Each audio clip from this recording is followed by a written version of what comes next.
Hi, I'm Sensei Tony, and welcome to the House of Meditation.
Namo Furugosa, Namo Furugosa, Namo Furugosa.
Let us celebrate the liturgy of the day.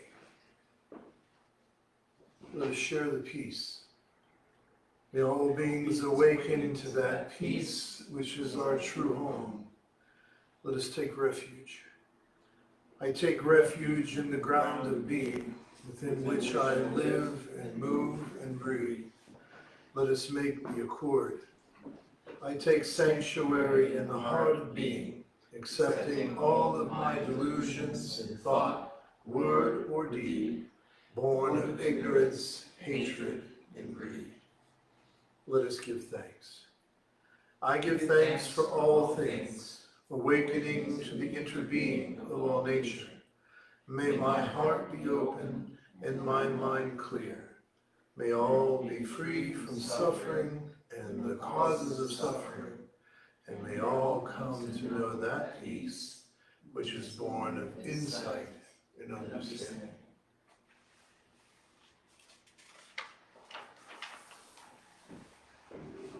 Since it is the practice of enlightenment, that practice has no beginning. And since it is enlightenment within the practice, that realization has no end.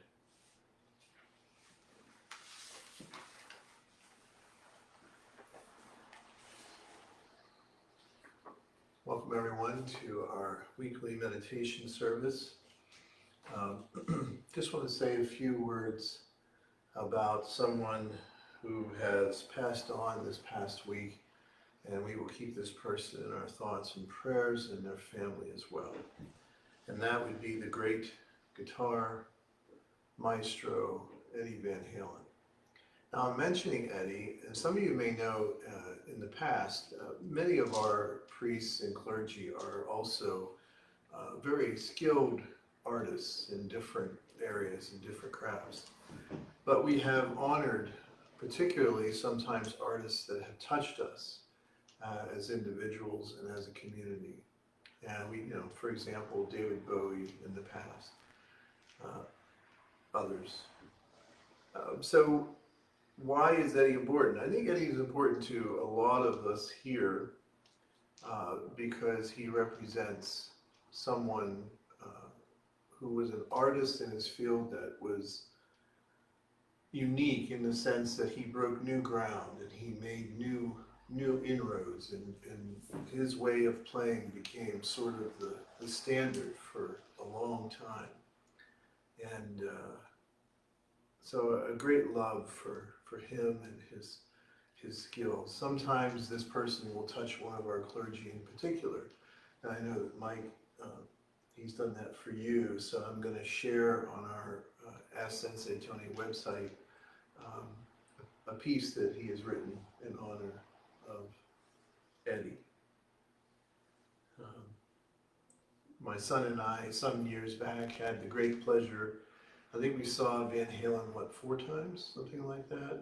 And we had the great pleasure of getting to be in the front row, right below the stage. And it was a wonderful night because it was just my son and myself and Eddie, and of course his son, Wolf, was playing bass.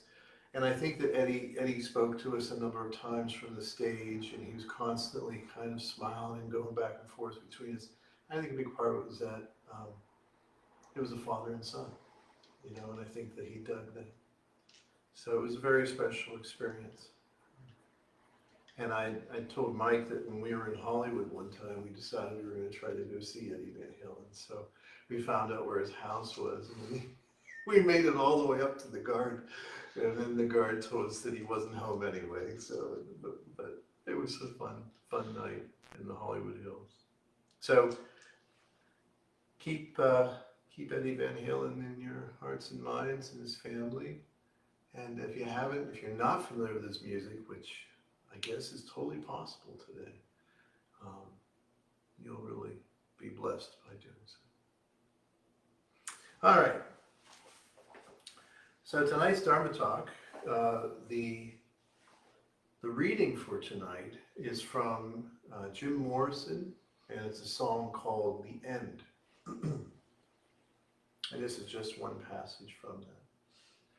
Lost in a Roman wilderness of pain, and all the children are insane. All the children are insane, waiting for the summer rain. So the question that I'm responding to tonight is a part of the last section of my newest book, The Three Principles of Oneness, is from David. And David asks, "Dear Sensei, I'm only 23, but life seems so meaningless. Can you help me?" So this is something, this is nothing new.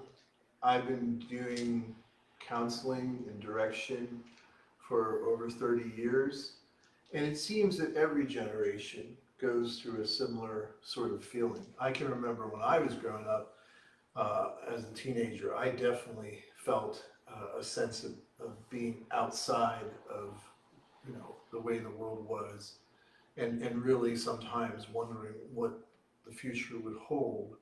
And I remember songs like Teenage Wasteland by The Who, became sort of anthems for us.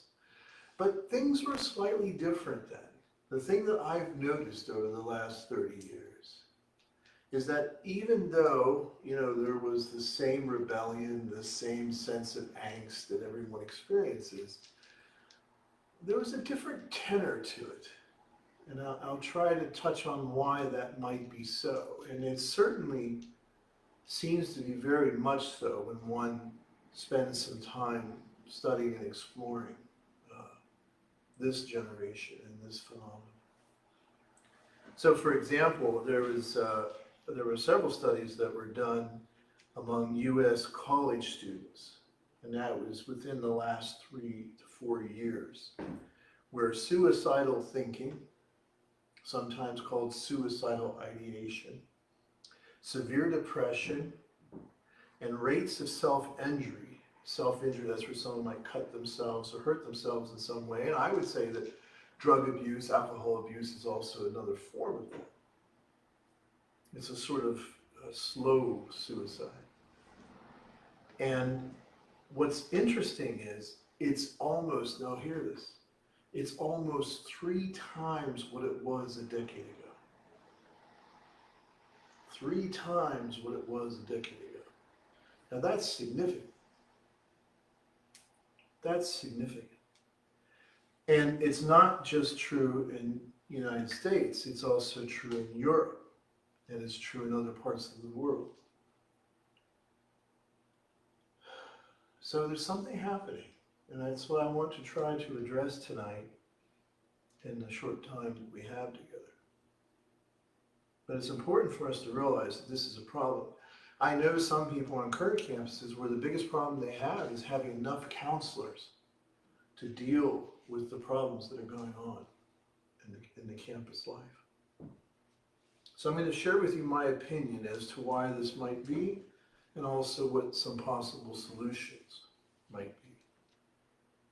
So the question comes and then this is the other irony of it. So despite the fact that people have, in general, more money, better health, better education, better housing, and live longer than any other time in the history of this planet, we have that phenomenon. So even though we have it really good compared to the entire history of the planet, we have this going on. Why is that? So the question is, why are so many young people, and of course it's not just young people, but that's what I'm answering tonight, depressed, unhappy, and angry? And I want to be very clear that in my opinion, it has nothing to do with the economy. It has nothing to do with politics.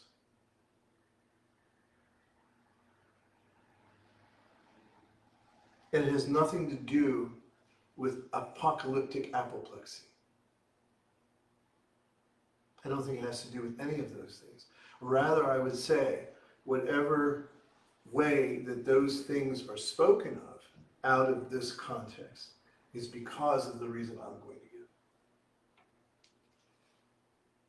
the horse before the cart. Because a lot of times we put the cart before the horse. So, imagine now, if you would apply some of this to an individual.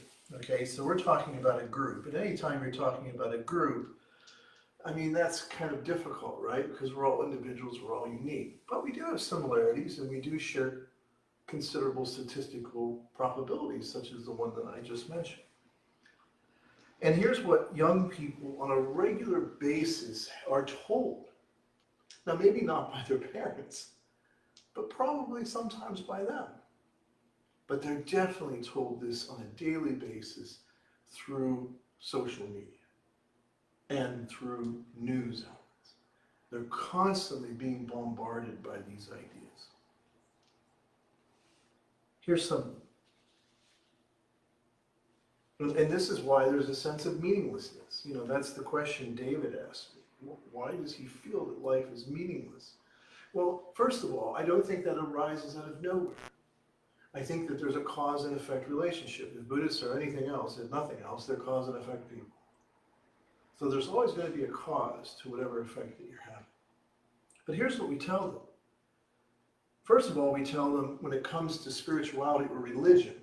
Now, I'm going to use the word religion. I know a lot of people don't like to use the word religion. And today it's popular for people to say, oh, I'm not religious. I'm spiritual, but not religious.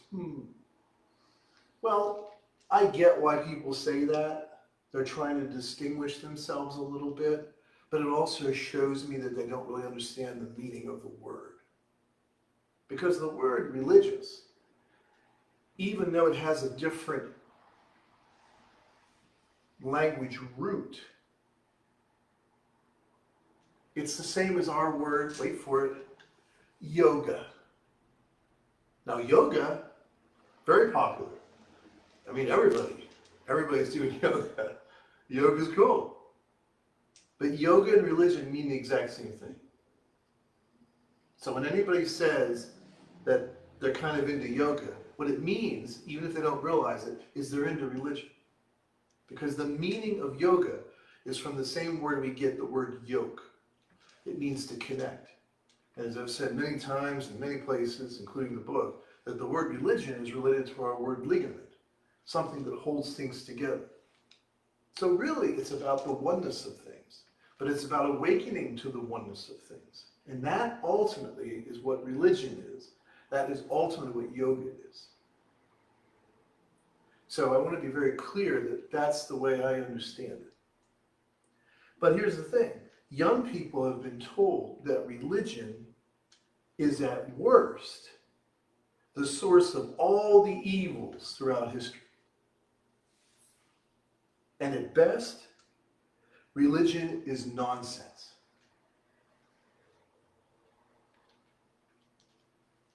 Now think about that.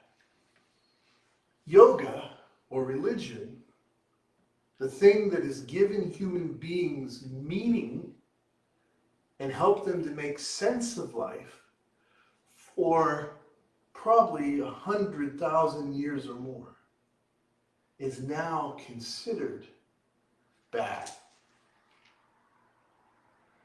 or at its simplest, stupid. Not something for an intelligent person to do. That's number one. Secondly, they've been told that and I'm talking about David's an American, so I'm going to address the American. They've been told that their country and its past is evil.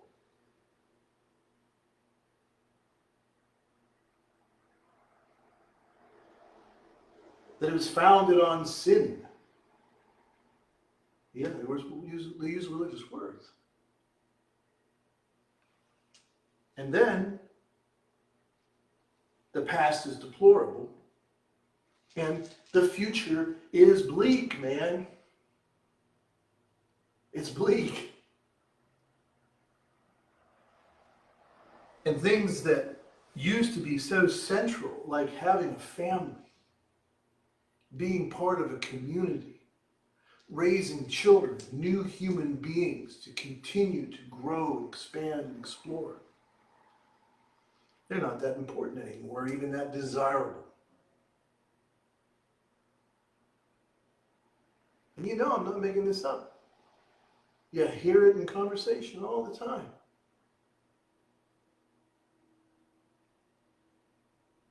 And the only thing that's left is the pursuit of some, like Andy Warhol said, 15 minutes of fame, or maybe fortune. And consuming. That's what matters.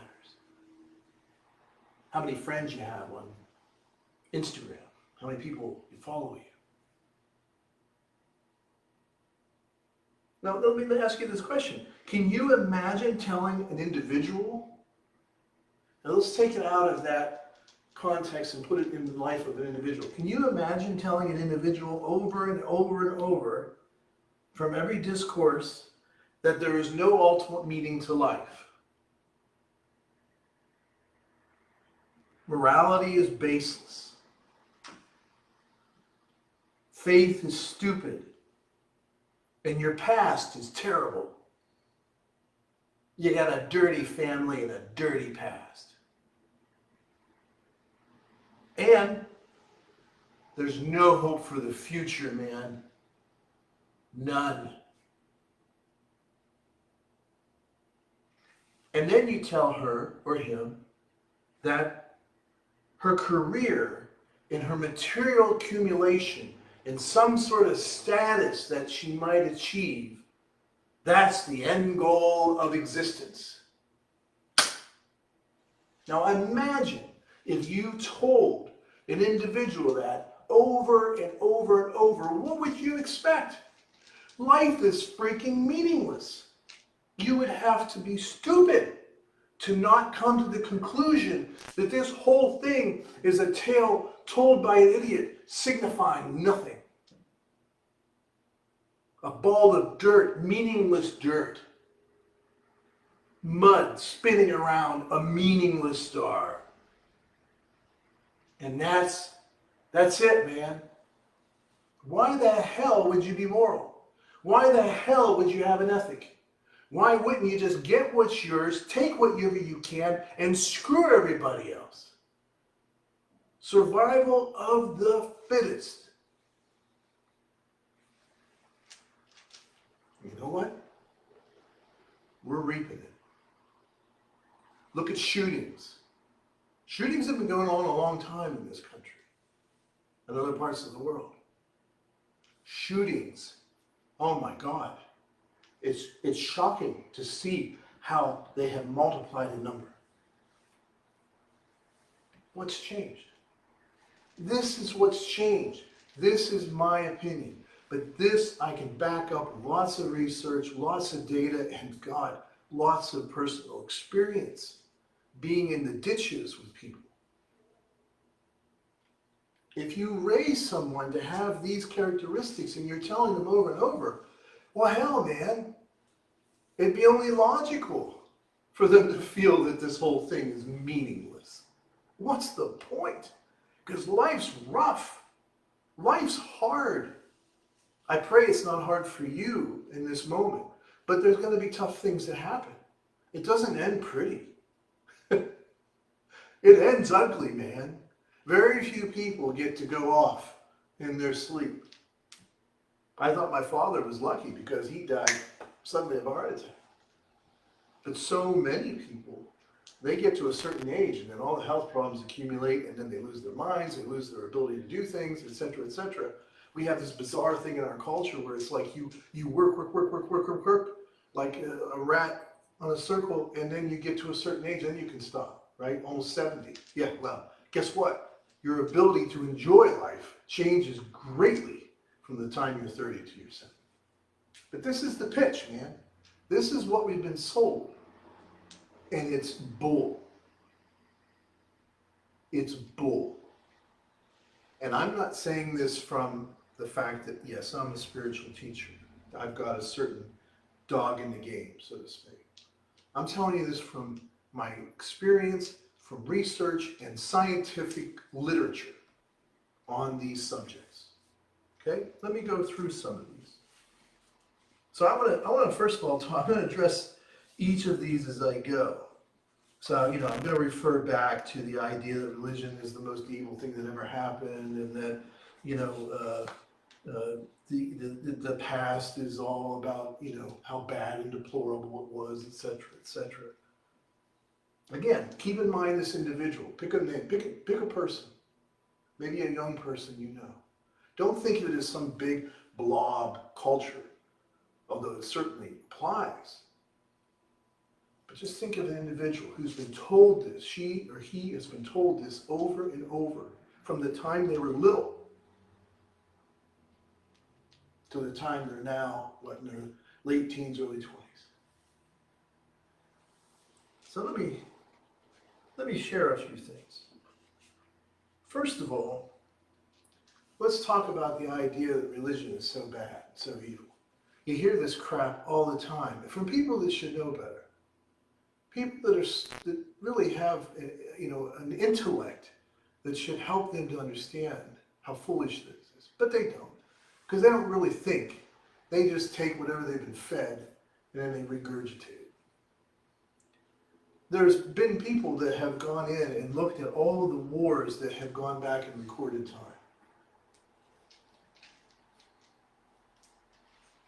93% of them were not based on religion. Only 7% were based on religious skirmishes. The rest of it was not based on religion. It was based on politics. It was based on gaining geography or gaining power in some fashion. And in fact, if you take and look at the greatest genocides and atrocities in the last 150 years, particularly the last 120 years, those were by groups that did not consider themselves religious at all. You've got Stalin, you've got Pol Pot, we can certainly talk about Hitler, but Hitler pales. Hitler was responsible for the atrocity of killing somewhere around 6 million Jews. But Stalin and Pol Pot and every freaking country that has adapted this supposedly atheistic Marxist ideal, the numbers are somewhere between conservatively 60 and 100 million souls. 100 million human beings. And religion never played a part in it. Quite the opposite. And you think about it, let's take the conservative number, 60 million, 70 million. How many lives were affected? The ripple effects, the karma. Good God. And yet people, you can't say, oh, I'm very proud to be a Nazi. Or, those Nazis, they had some good things going on. But by God, you'll hear in every corner how communism, Judas Priest, read a book, study history, understand. I mean, I can barely have conversations with a lot of folks because the stupidity, out of compassion, I just don't talk.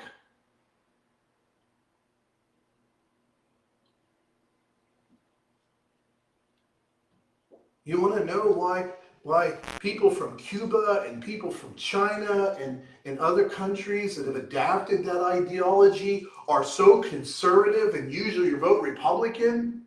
It's because they lived in the opposite. They know firsthand. I have good Chinese friends that will tell you what life is like in Red China. I have friends from Cuba that will tell you what life was like under the glorious reign of Castro and Che Guevara. We have to realize and learn. Now let's talk about because the wars of the ancient world were rarely ever based on religion. I just gave you the statistic. Most of the time it's territorial conquest, controlling borders, securing trade routes, and response to inner challenges to political authority. Okay? So let's talk about, so that's what religion is.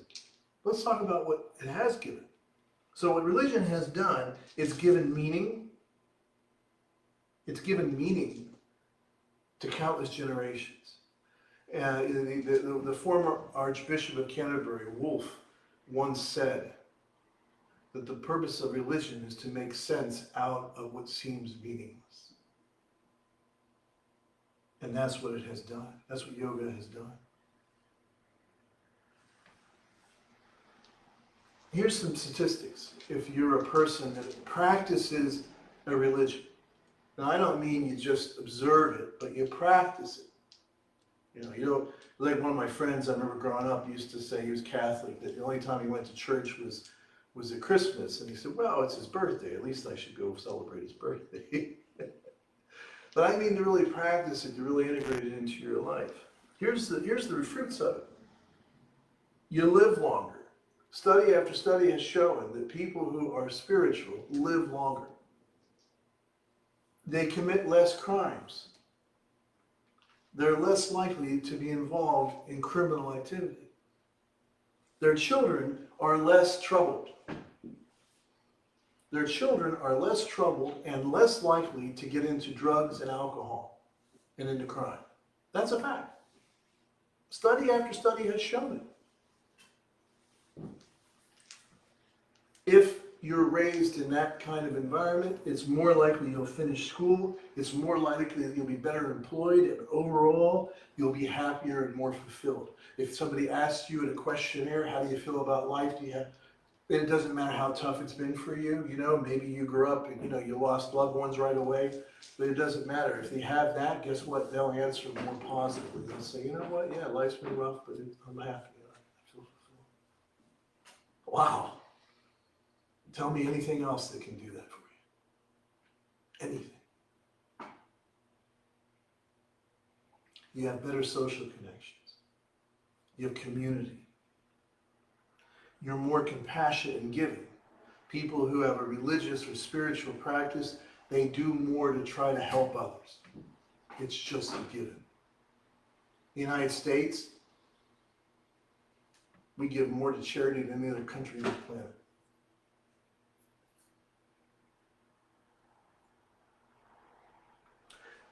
You develop more gratitude. That's the big thing that came out of the studies. You're more grateful for life. You're more grateful for the things that you have. And you're less concerned with the things that you don't. You deal with tough times more resiliently. And you don't worry about the future so much. Sure, you might have your ordinary concerns about what kind of career will I have? What kind of family will I have? How will things go, etc., etc. But you don't really worry about the future very much. Religious people, spiritual people, yoga people, they don't really worry about the future too much because they're more focused on the present. I mean, that's the whole practice, right? Learn to live in the moment. Learn to live the eternal now, the present. They honor the past. They realize that the past was not perfect. Let me tell you something. Imagine us being judged from people 200 years from now. A lot of stuff we do, they'll probably say was pretty barbaric. They honor the past realistically, realizing that it wasn't perfect. But they honor it because they realize that someday you're going to be an elder, and someday people are going to be judging you by what you should have known based on this time. It's real easy to judge our elders.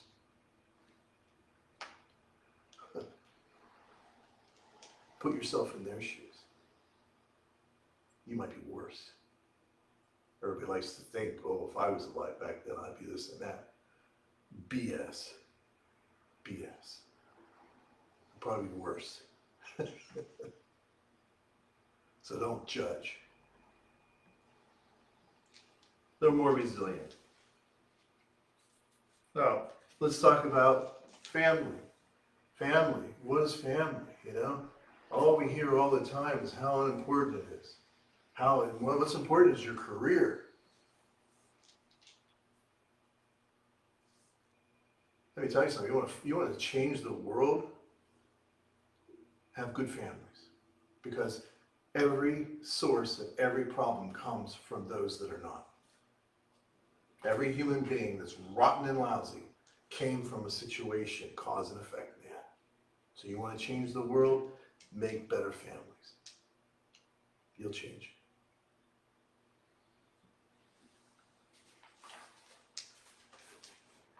And I'm going to say some things tonight that might piss a few people off, and I apologize for that, because it's never my desire to do that. My desire is to relieve suffering. But I also have to be honest with you. Here's the things we know about the so-called nuclear family, where there is a feminine energy, there's a masculine energy, there's a sense of community. And for me, I'm not talking about straight, it can be gay, I don't care. I'm talking about the unit.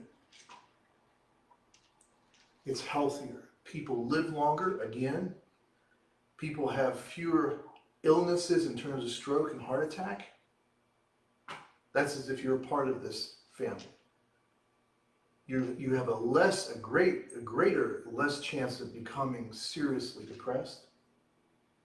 You're less likely to have advanced cancer at the time of the diagnosis. And you're more likely to survive cancer for a longer period of time. And you'll survive major operations more. Let's talk about children that are raised with a masculine energy. Here's what I'm going to say tonight to all those guys out there. You have a vital role in the world. Any idiot can get someone pregnant. But to be a father, to take that responsibility,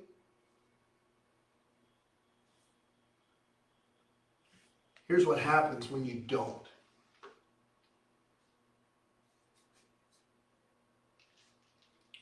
Or let's spin it and do it positive.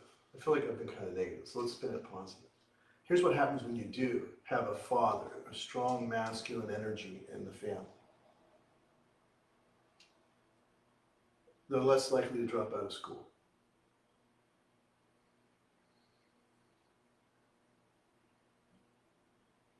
Kids that have closer relationships with their father figures are less likely to engage in dangerous sexual activity.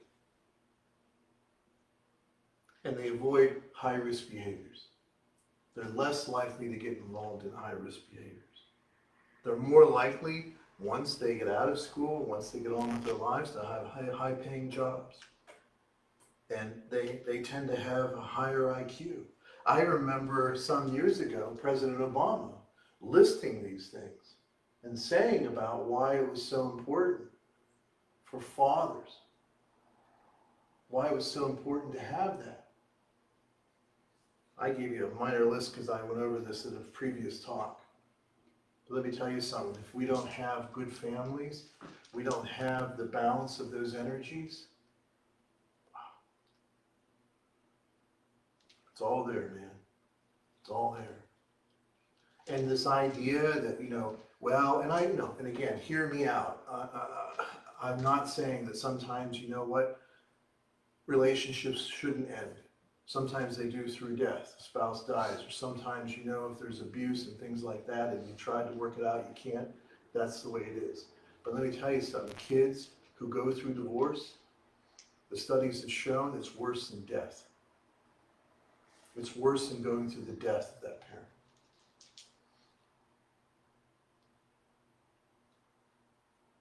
So it's funny, because most people would look at me and say that I'm just a pretty wide range liberal. But let me tell you something, I am a person of science and knowledge, and when I look at something and I see it and I see what's happening, I'm going to speak what I believe is so.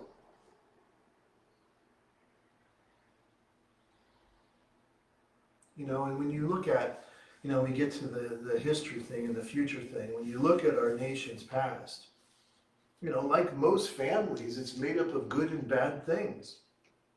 But you look at the freedoms that we hold and the amazing and noble experiment that we embody, and there's no question in comparison to the rest of the world.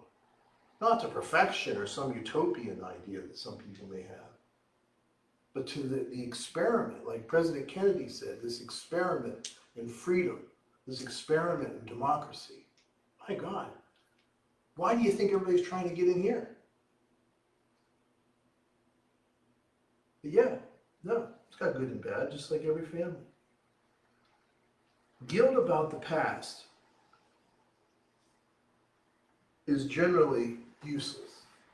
So if you're talking to this individual again, and they're all caught up in guilt about the past and all that sort of thing, they're just an anxious mess. And you have to help them to understand that the past is the past and it's gone. Try to learn from it, but don't dwell there. Our great ceremony we have coming up here at the end of the month called Sagaki is the beginning of our liturgical cycle. And it starts with the freedom of letting go of the bloody past and focusing on the present. Because the present will lead to the future. Changing the present is what's most important. You got to stop looking backward. Focus on the now. The now. Focus on the now. That's what creates the future. Now here I'm going to say, I'm going to close with something that's I really believe is true. We have come to believe, and this is true about people, now this is one of the characteristics that's different usually about someone who has a really deep religious practice or spiritual practice or yoga practice. One of the things that's different is that they have, when it comes to their own personal problems in life, right? Here's a big difference. They're not looking to society to fix their personal problems. That's one of the things that for untold millennia that the religious or spiritual practice has drawn you to. And I'm going to finish with how Buddhism does it. But it's drawn you to say not to look to others and outside of yourself to fix things. That society can't fix you. Only you can fix you.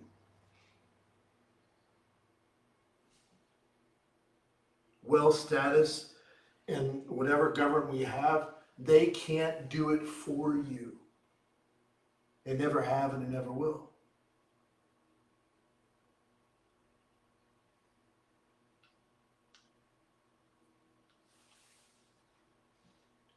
And let me just say some final words about how that's expressed in the Buddhadharma, which is what I'm representing individually, my own opinion about it. Number one, I paraphrase. Someone asked me once, can you paraphrase what the message of the Buddha is? And I thought about it for a long time. There's a lot of different ways to say it, but the one I like the best is, life is rough, man, but you can choose to live nobly. Life is rough, but you can choose to live nobly. But that requires courage, and that requires personal responsibility.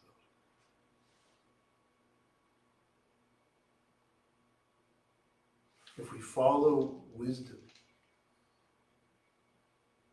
we will find meaning. As a Buddhist, I find that wisdom in the teachings of oneness. To live nobly and with courage is to live out of an ethic born of the interdependent nature of all reality. My ethics are born out of the teachings of oneness, where I want to treat you not even as I want to be treated. I want to treat you as you want to be treated. Take a little tiny tweak forward. In Buddhism, we learn to let go of the past and focus on the present.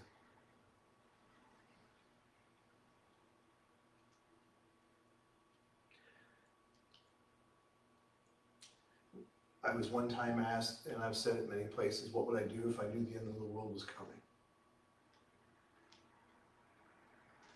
I paraphrase Martin Luther, the reformer. I'd plant a tree. and plant a tree. That's how you deal with the future when you're coming from that sort of center of meaning. You look at it with hope. You don't look at the world and say everything you can't do. You look at the world and ask, what can I do? You notice that about people, right? Some people will tell you every time you talk to them about anything, they'll say what you can't do. When you live out of the liberation of meaning that comes from your spiritual grounding, then you can go forward and say, you know what, yeah, we got a lot of problems here, but you know what, we can figure them out. I don't know how to figure them out right now, but I have the tools to figure out problems, so let me apply it to this. And when it comes to any challenge that we have, you have hope. You have a sense of meaning that you carry not just from the past into the present, from the present into the future. It helps you to learn to live for a higher purpose. And for me, that higher purpose is love. And when I say love, I mean the whole thing, wisdom and compassion together. The Buddha said it often over and over, that wisdom, not wisdom, but love is our basis. Love is our way.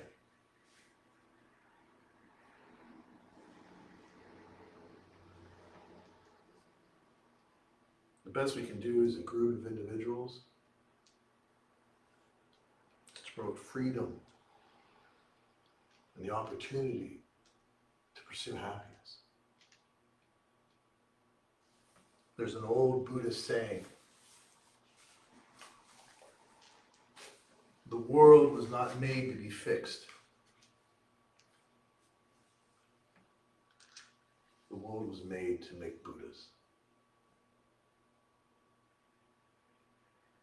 So I know tonight was a little bit more of a tough talk. But when I hear someone 23 years old, and I've been there, see, this is where I'm coming from. I'm coming from the person who's there in the ditch, the dirty ditch with these folks, where they're ready to kill themselves, where they've been hurting themselves, where life is meaningless.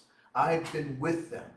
I have helped carry them, helped walk them, I should say, not carry them, but help walk them out of that pit. And I have to tell you, when I hear and see some of the things that they're bombarded by, I get disgusted. Because they don't care about the cost. They don't give a damn about the cost. All they care about is the ratings and the money it can bring them and the fame and the status. They don't give a damn about the human beings that it affects every day. We have to do something to change the fact that it's 3 times what it was 10 years ago for college students to be suicidal. We have to do it now. You want to be socially engaged? I just gave you the layout. Engage. We have a responsibility. We are the ancestors of these children. We are the ancestors of these young adults. I have committed my life to their liberation. I hope you will too.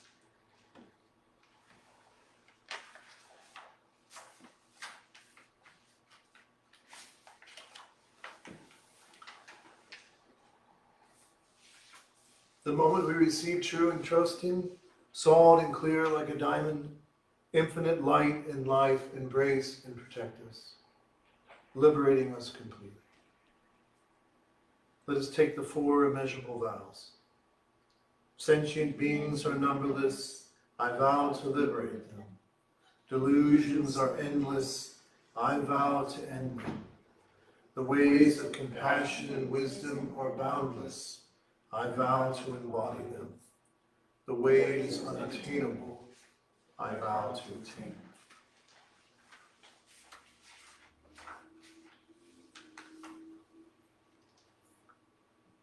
Let us take the precepts for the community of the vow.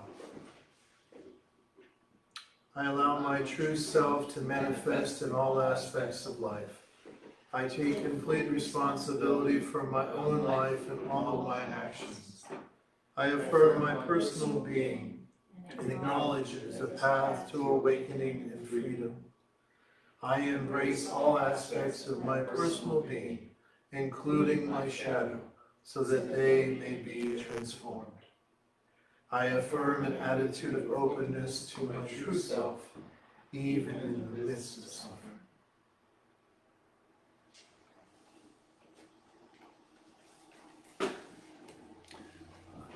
We will now make the offering of incense, and we will chant a mantra together. When the mantra is finished, then we will spend some time abiding in stillness. I think tonight, in honor of the subject of my talk, we're going to do the Jizo chant. Jizo is the Bodhisattva archetype, particularly of those who are young.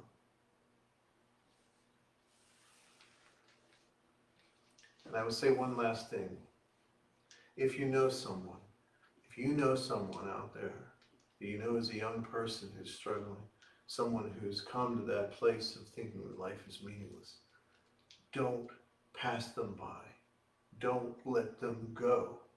Do something. We're here to help. We do it all the time, every day, all week long. Do something.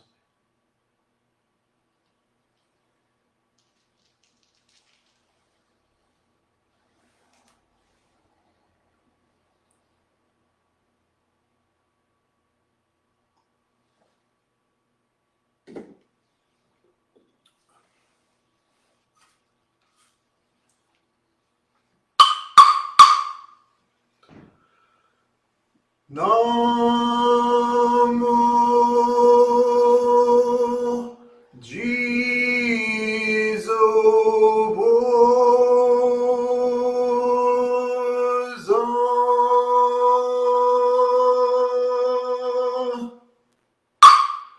Namo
Jizo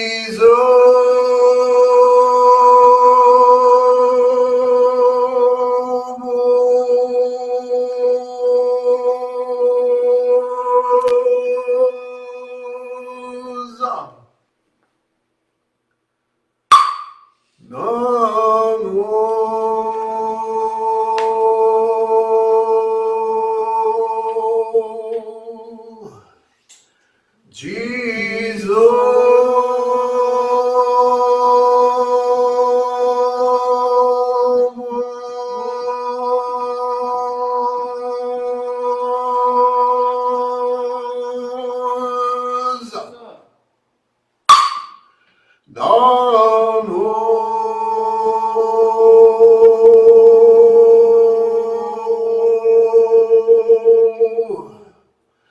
Jesus.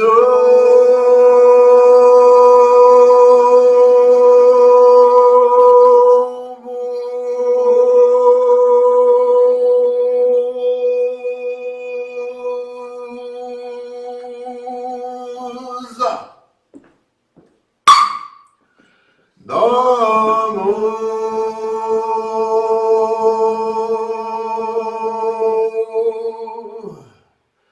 Jesus.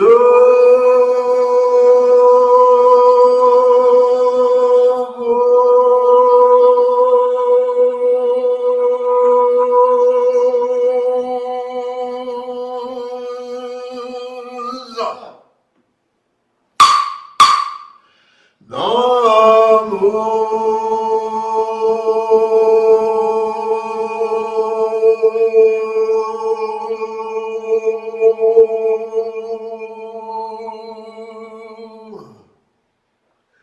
Jesus.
knowing that we never practice alone for our own selves,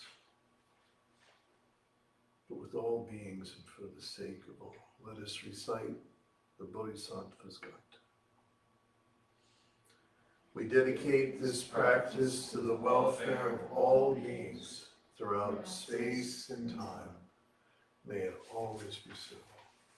Nam Myoho.